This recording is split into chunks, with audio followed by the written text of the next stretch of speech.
Bonsoir à tous, bienvenue si vous nous rejoignez sur NCI, la nouvelle chaîne ivoirienne. Voici les titres. Il est désormais fonctionnel après 36 mois de travaux.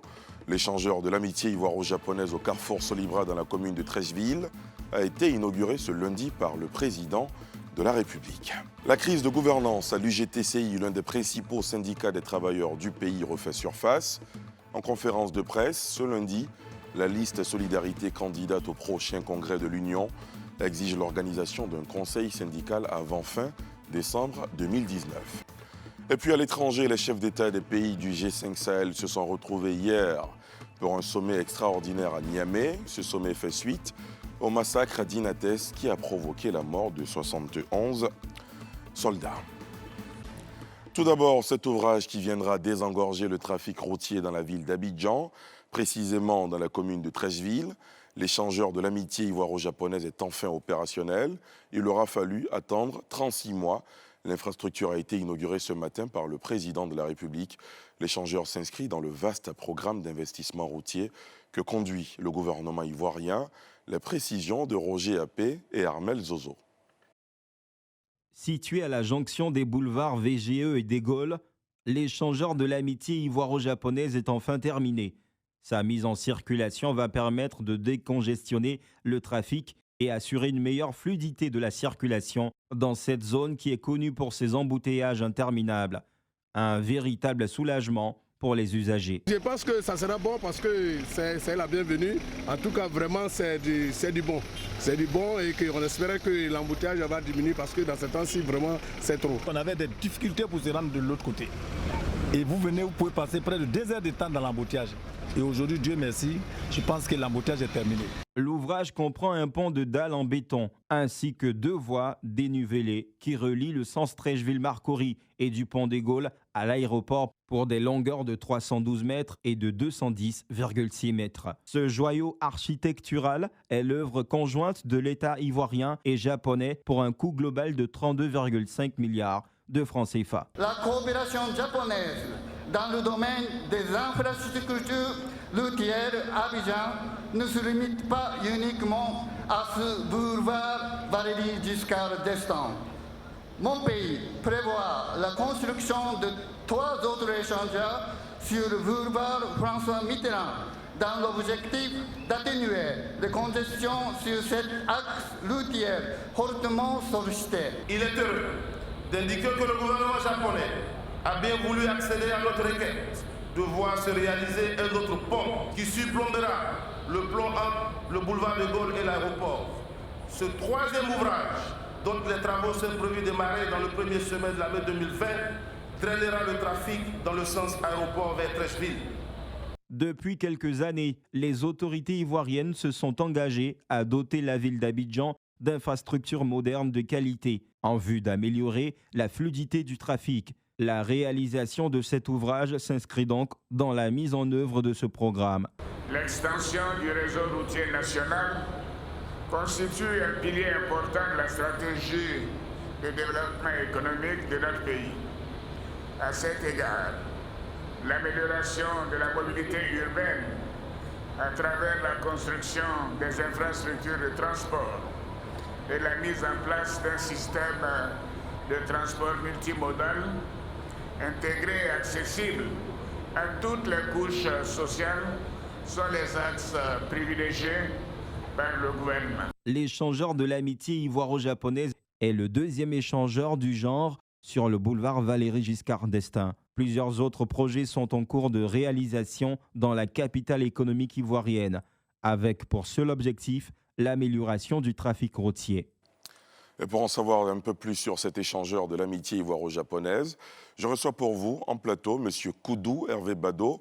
Bonsoir et merci d'avoir accepté notre invitation. Bonsoir, M. Darasova. Je rappelle que pour ce projet, nous n'en sommes qu'à la phase 1. Exactement. La phase 2 prévoit quoi? La phase 2 prévoit une branche qui permettra de desservir les usagers venant de l'aéroport vers Treichville. Alors, quelle est la durée de vie d'un tel ouvrage? La durée de vie d'un tel ouvrage, c'est minimum 100 ans. Cet ouvrage a coûté 35,2 milliards de francs CFA pour une contribution de 28,2 milliards de francs CFA de l'État japonais. Est-ce un don ou finalement un crédit que la Côte d'Ivoire devra finalement rembourser ultérieurement?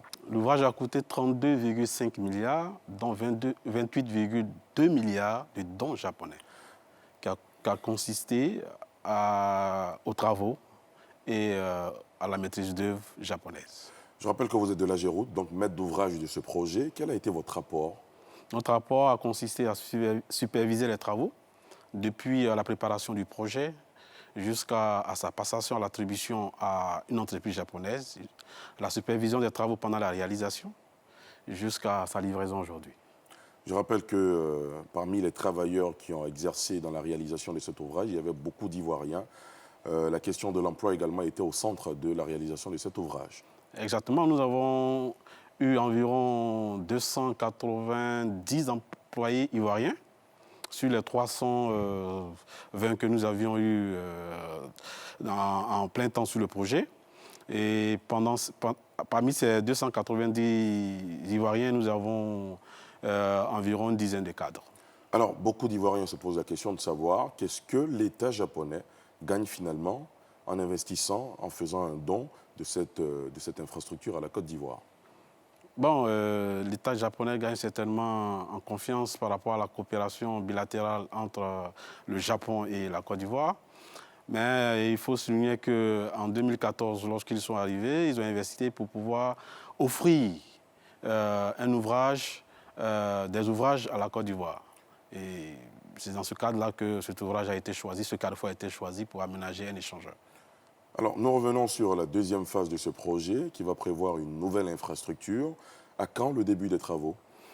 Le début des travaux est prévu d'ici la fin du premier semestre, c'est-à-dire d'ici juin-mai, l'entreprise devait être sélectionnée. À ce sujet, à ce jour, nous avons déjà nos collaborateurs qui sont au Japon pour pouvoir mener la négociation avec l'entreprise choisie pour les travaux. Cela veut dire que si les travaux reprennent, on n'en aura pas fini avec les embouteillages à cet espace précis?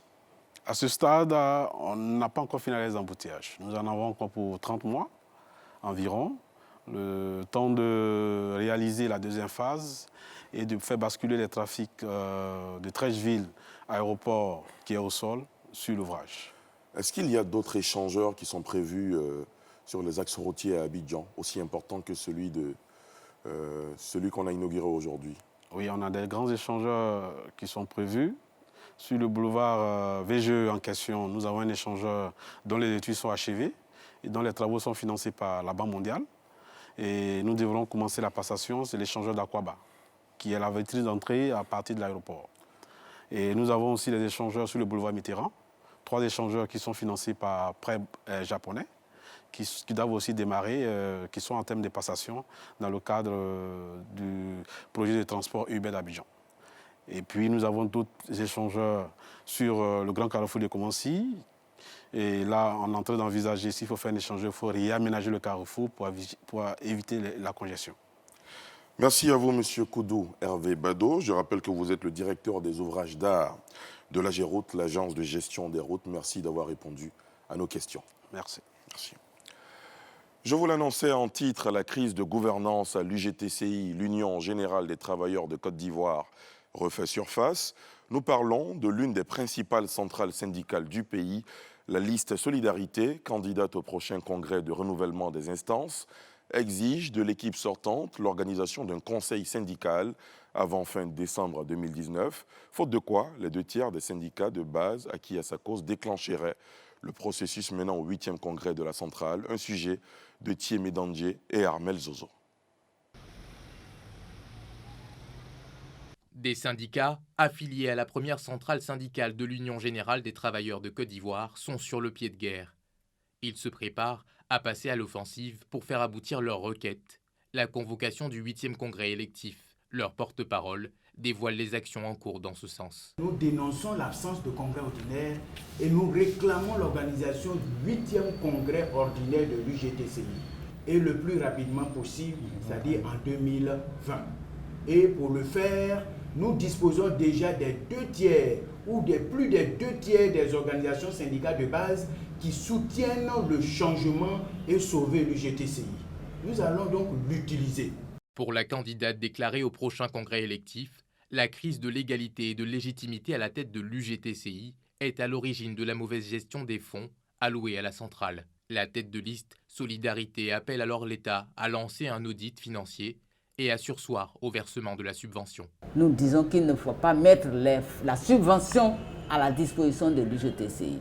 Nous sommes là ensemble pour défendre, coûte que coûte, que la légalité soit appliquée, que la gestion managériale de l'UGTCI soit dans les normes. Créée le 4 août 1962, l'UGTCI traverse une crise sans précédent depuis le congrès extraordinaire controversé du 11 septembre 2012. En avril 2017, une décision de justice invalidait l'élection de l'actuel secrétaire général, Joseph Léon Ebagnérin. Depuis, la légalité du bureau exécutif est remise en cause. Je vous propose à présent de suivre ce sujet, une conférence de presse animée par l'Association des femmes indignées. Elles sont indignées de ce phénomène des perturbations de cours pour réclamer des congés anticipés dans les lycées et collèges. Reportage. Tristesse et colère restent de mise chez les mamans indignées de Côte d'Ivoire.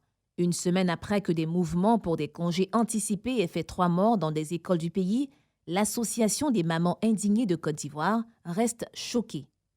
Des groupes d'élèves perturbent les cours sous prétexte qu'ils veulent aller en congé de Noël avant la date fixée au 20 décembre 2019. Cette situation n'est pas nouvelle, mais cette année, elle a atteint des proportions inacceptables. La communauté nationale est en émoi devant ce spectacle désolant qui nous fait honte en tant que mère, en tant que femme ivoirienne. Pour les mamans indignées, de lourdes sanctions s'imposent pour instaurer la discipline dans les écoles et partant sortir la violence du milieu scolaire ivoirien. Demandons au gouvernement de prendre des sanctions exemplaires contre les assassins de nos enfants et leurs commanditaires, afin que ces crimes ne restent plus jamais impunis dans notre pays. Condamnons l'attitude attestiste de certains parents qui croient que l'éducation de leurs enfants est seulement l'affaire du gouvernement et des enseignants. Les violences à l'approche des congés de fin d'année passent pour être une habitude dans les écoles du pays ces dernières années.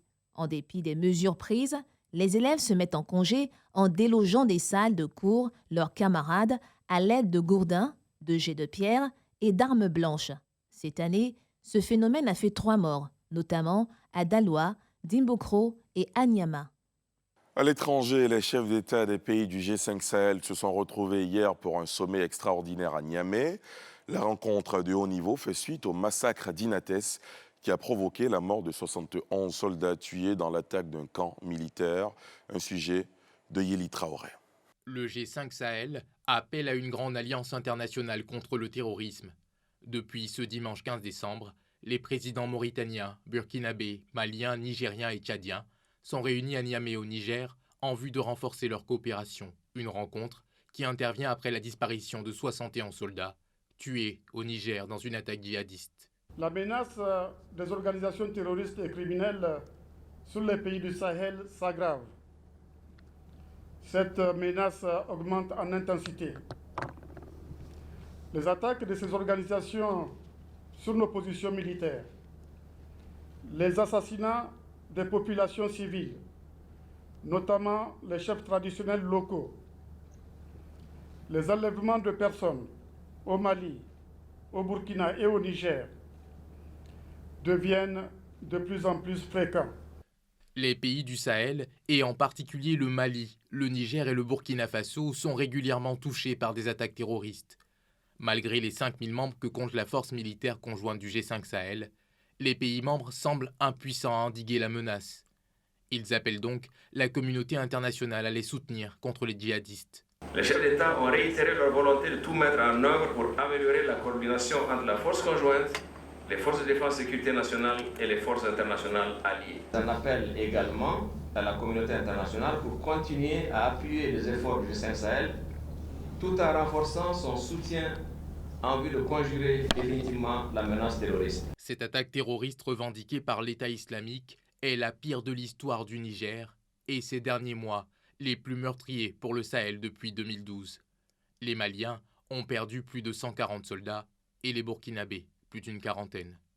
Au Mali, l'ancien président Amadou Toumani Touré est définitivement de retour.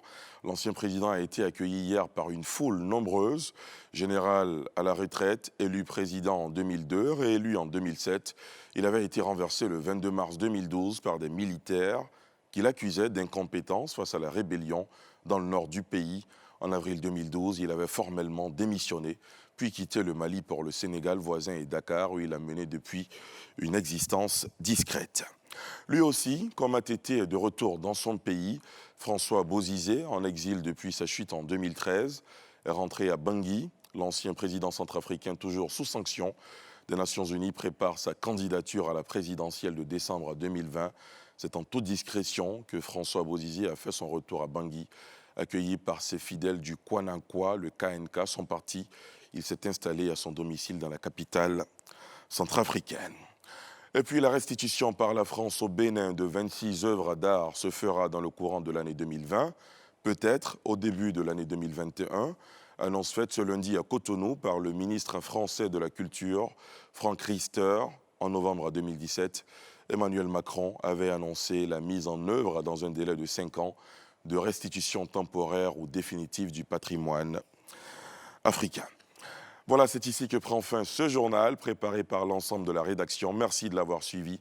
Dans un instant, la météo, ensuite un reportage inédit sur le business du vivrier, un sujet NCI reportage.